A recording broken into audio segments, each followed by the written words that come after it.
Bonjour à tous les amis, on se retrouve pour ce 7e tome de Time Rider, les Seigneurs des Mers. Alors comme d'hab, je vais vous montrer la petite frise chronologique à la fin. Alors, où est-ce qu'elle est? Hop. Et voici. Hop. Alors, ce roman a été traduit par Anne Lauricella. Je crois que c'est elle qui a fait les premières traductions aussi, des premiers romans. C'est un roman qui comporte 417 pages pour 74 chapitres, excusez-moi. Et bien évidemment, comme dans les précédents, il y a un prologue et un épilogue. Parce que là, on se rapproche vraiment de la fin, donc on va dire que le tableau est bien présenté. Alors, de quoi ce tome va grosso modo parler? Comme son nom l'indique, de la mer, comme vous vous en doutez. Ça va être beaucoup centré dessus. Alors, on commence par une Mali qui repense à Adam. C'est vrai que depuis qu'ils ont repris les rênes en main de leur équipe au 6e tome, après avoir découvert qu'ils étaient des unités de soutien, ou du moins des robots, eh ben, ils se mettent à repenser du coup à comment vivre leur vie, plus forcément rectifier les histoires du temps si ça leur dérange pas, enfin voilà quoi. Toutes les choses que penseraient les personnes normales au final. Donc ouais, on commence à regretter son choix de ne pas l'avoir intégré dans l'équipe, parce qu'après tout, ils ont bien gardé Rachim et Bouba l'éponge dans leur équipe. Mais pas de Adam, triste Badi.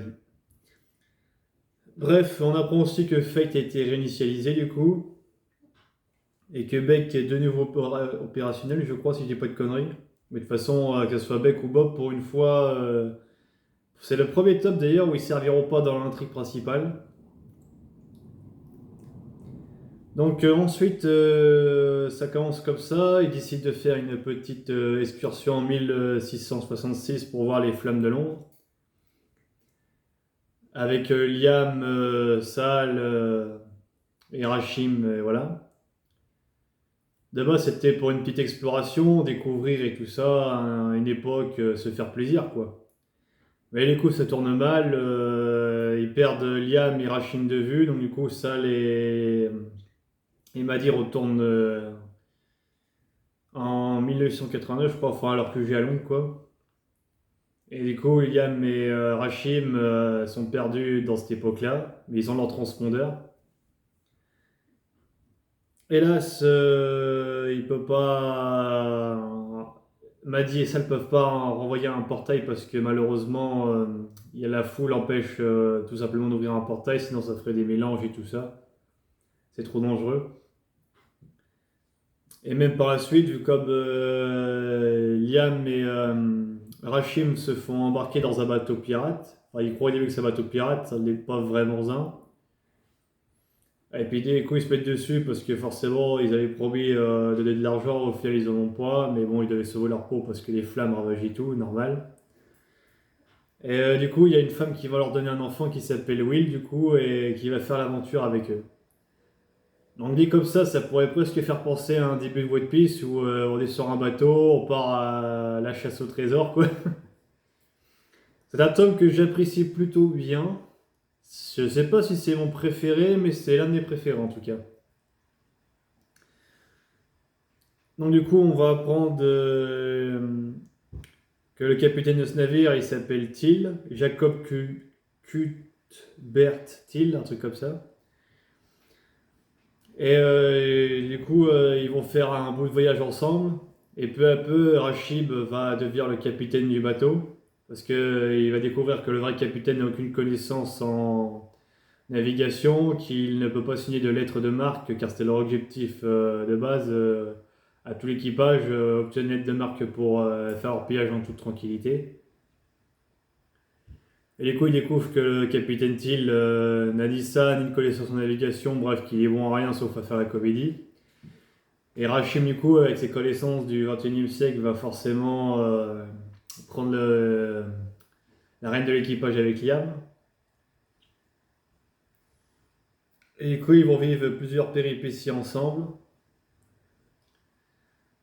jusqu'à en 1667 où Mahdi va trouver le transpondeur dans les mains de ce fameux Till qui du coup est tout complètement saoulé, qui essaie de se suicider à l'alcool et qui dit en gros que Liam et Rachim l'auront tout pris, que voilà ils l'ont dépouillé et il lui reste plus rien.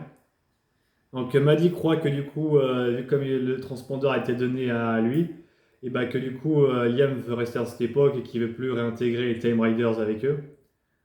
Ce qui en réalité est faux, quoi, mais Mahdi l'a interprété comme ça. Donc, du coup, Mahdi s'en va avec Bob dans leur cachot, prévient Sal que Liam veut rester à son époque, grosso modo.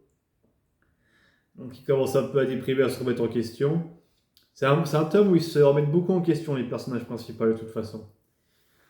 Mais forcément, après ce qu'on a appris dans le top 6, voilà, moi je me mettrai à leur place. Je me dis, bon, autant vivre la vie qu'on veut, on est une machine à voyager dans le temps. Autant gagner au loto, se payer un yacht, je sais pas, faire tout et n'importe quoi. Donc les deux commencent à réfléchir justement à de vivre tout seul, etc. Donc à un moment, on m'a dit part je ne sais où, dans une bibliothèque ou je sais pas où.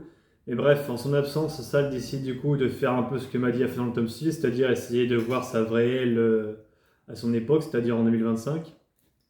Et du coup, c'est ce qu'elle va faire, elle va ouvrir un portail et aller en 2025 pour voir la vraie Sal Vikram.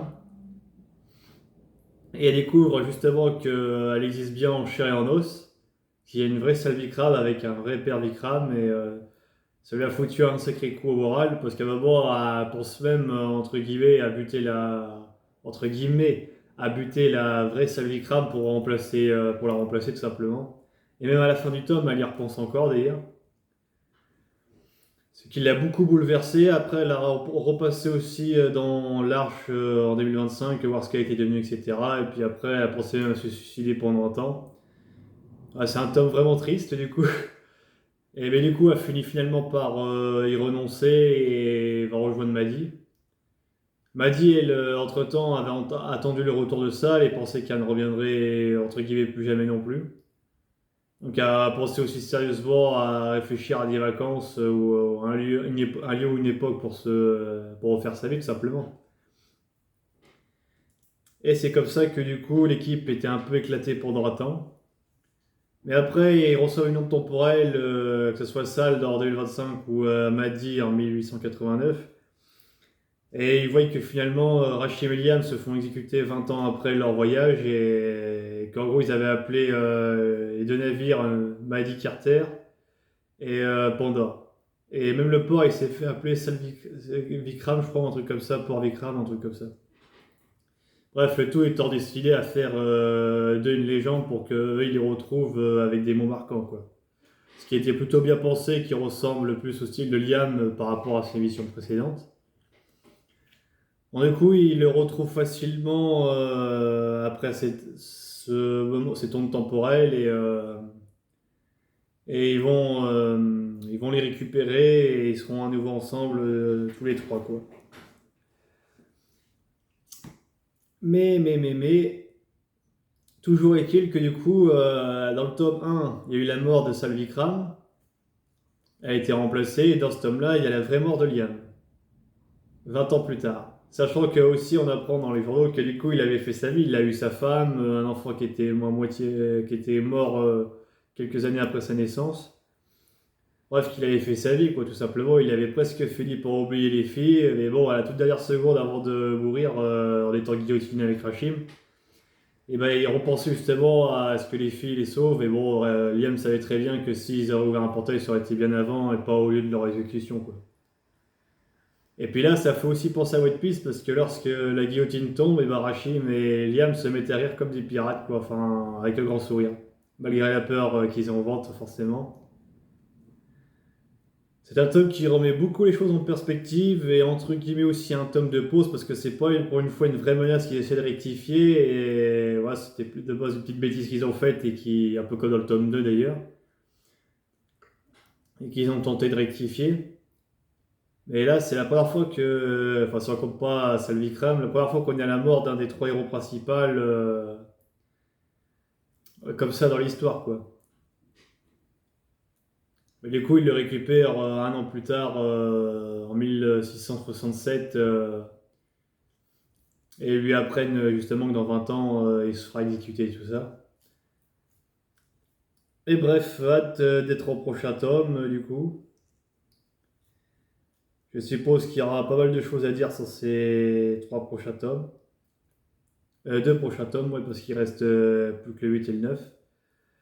Ah oui, chose importante aussi, le tome aussi commence en 2050 à Montréal. Walston fait une conférence qui s'appelle TED. Je crois que ça veut dire technologie, entertainment, développement, un truc comme ça. Pour parler des 3 gros problèmes de leur époque, c'est-à-dire la ressource manquante de pétrole, la guerre du pétrole, quoi. Ça se fait encore mention dans ce tome-là d'ailleurs, et dans les autres aussi, c'est quelque chose qui revient assez souvent. La population qui a atteint 10 milliards, ce qui est complètement fou, et le réchauffement climatique. Ce sont vraiment les 3 gros points et les 3 gros problèmes de leur époque. Ce qui est étonnant d'ailleurs dans cette réunion, c'est que Wallstein ne suggère, bon forcément il ne peut pas suggérer de tout changer avec les voyages dans le temps, car c'est lui-même qui avait fait entre guillemets voter la loi pour qu'il n'y a pas de voyage dans le temps, ni de construction de machines à voyager dans le temps, mais voilà, on se demande comment ils vont se tirer de ce pétrin et tout ça, mais bref, ça on le saura sûrement dans les prochains tomes. Donc c'est grosso modo tout ce que j'avais à dire dessus. Ouais, voilà. À part que, oui, à part tous ces éléments, c'est un tome qui est assez amusant quand même à suivre parce que là, on a une vraie aventure sur les mers et tout, avec les recrutements d'équipage, la technologie du 21e siècle pour savoir comment on fait des canons plus performants en les faisant tournoyer dessus. Enfin, il y a plein de trucs intéressants. Et voilà, c'est un tome entre guillemets un peu de pause. Après le 8, il y aura pas mal de révélations intéressantes. Et le 9, bah, ça va faire partie des 3 gros tomes avec le 3 et 6 où il y a toutes les révélations pour le coup. Donc bref, je vous retrouve pour cet avant-dernier tome, peut-être dans une semaine ou deux. Sur ce, à plus et kiffez la vidéo les amis, à bientôt.